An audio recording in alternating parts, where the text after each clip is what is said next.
Okay, well, good morning. It's just at 8 a.m. and I'm standing outside of King's College where I last recorded a video in, I think it was 2018. So I haven't actually been back to Cambridge since 2018. I taught on a doctoral course in July of 2018. And then the year after that, that was after my sabbatical, I didn't travel much. And then, of course, we had the pandemic. But I must say, it is absolutely lovely to be back in Cambridge again. Such a wonderful and familiar place. And I'm enjoying an early morning walk before the meetings of the day begin. So one of the questions I often get asked by people is, how do you manage to do this kind of traveling? Because, I'm starting out in Cambridge, and in about a week's time, I'll be in Brazil, in Curitiba, and then from there I head to Germany. And people often ask, how do you manage to fund these kinds of travels? Now, of course, there are three primary ways in which an academic funds their travels. The first is probably the most common, and that's through some kind of a research grant or some kind of a fellowship. So in the case of my German trip and also this one in Cambridge, I had to make a proposal to say what kind of work that I'll be doing. Now, here in Cambridge, I've got some doctoral students that I'm supervising. I'm a research fellow at Wesley House, Cambridge, and instead of being paid for the work that I do to supervise doctoral students, they will bring me here and house me so that I can attend the meetings and see some students and do that work. But the work I'm doing in Germany is part of a much larger project. So myself and some colleagues have been thinking quite a bit around the relationship between religion and political populism, particularly right-wing populists and nationalism. And so what we're going to be doing in Germany, I'm participating in a project called The Limits of Neighborly Love, and we're looking at the ways in which religious discourses, particularly conservative religious discourses, have informed how society, how people think about the stranger and care for the stranger and the neighbor. So in that instance, I applied for funding from the DRRD. Also in Bamberg, at the University of Bamberg, they awarded me a guest professorship there, so I'll be doing some teaching and some seminars with doctoral students. And so, of course, that kind of work, is akin to regular work, and so they will fund those kinds of travels. But it's a wonderful privilege to be able to do that, and I must say I'm very grateful to be able to visit places like these and meet with students, meet with colleagues, go to the libraries, spend some time in conversation with friends that I've made over the years, which I'm looking forward to this week. And of course, while you're here, you also have to continue with your regular work. So as I mentioned in my previous video, I have a number of chapters that I'm writing, some academic articles and some books, and of course all of those earn income for the university, Stellenbosch University, where I teach. So that's a little bit about where the funding comes from.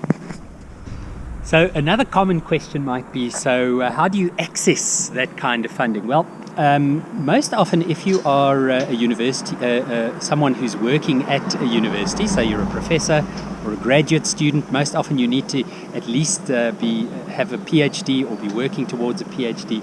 There are all sorts of foundations and research associations through which you can apply. So in Germany, for example, I've used the Alexander von Humboldt Foundation, the Deutsche Akademische Ausstellungsdienst. In South Africa, the National Research Foundation. I'll put some links to all of these in the show notes. But of course, there's other funding as well. In the past, we've had funding from the Templeton Foundation through the Nagel Foundation. And again, as I say, normally what happens is either they will put out a call for papers, so they'll say they're particularly interested in researching, let's say, for example, the issue of migration in a society, and then they'll ask different people, perhaps social scientists, theologians, economists, political scientists, all kinds of people to apply for various parts of that funding. The other way, of course, is if you already have something of an established research record, so you've already published and written in a field, then very often these foundations can see, like the Templeton Foundation or the Humboldt Foundation, they can see that the kind of work that you're going to do is going to give their funders some kind of profile. So when you submit your project proposal, normally it's peer reviewed, so a group of academics will review it and see whether they think the research is worthwhile, whether it's important enough to fund, and given your track record, whether you're able to complete it. So and of course that happens at all sorts of different levels. I was with my friend Simpiwe Mtembu last night. He's doing a doctorate here in Cambridge, and of course that was a research instrument where a call was put out, and he wrote a proposal, and they accepted his proposal for that kind of doctoral work. So there are lots of opportunities to do this kind of research.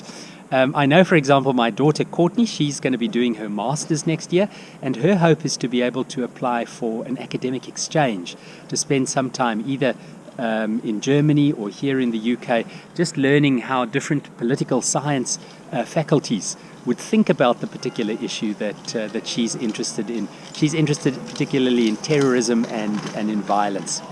So that's something of an idea of some of the research opportunities that one has.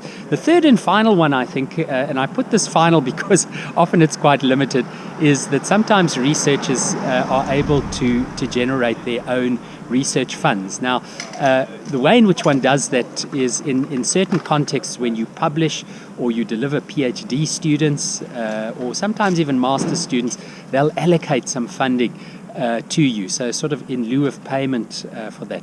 Now, that's obviously what I'm using here in Cambridge at the moment. I'm using my own research funds, and in fact I'll be doing that in Brazil next week as well, although part of that's also funded in a project with my colleague Rudolf von Sinner from Curitiba. But there I'm using largely my own funds, and that's money that you've accrued over the years through your research that you've been paid for, and you use that. Obviously it can be used for certain things, normally for books, for travel, for conference expenses, those kinds of things.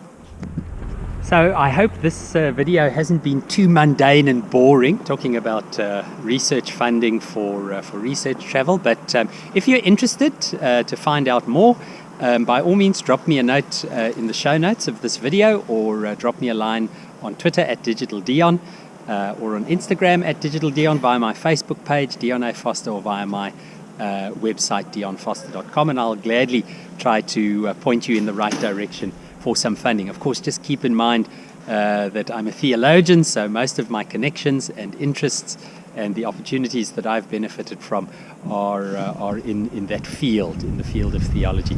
But thanks for watching, and I'm going to quickly grab one or two supplies, some groceries for the week ahead, and then get ready for my meetings for the day. So thanks for watching, and we'll catch up again soon.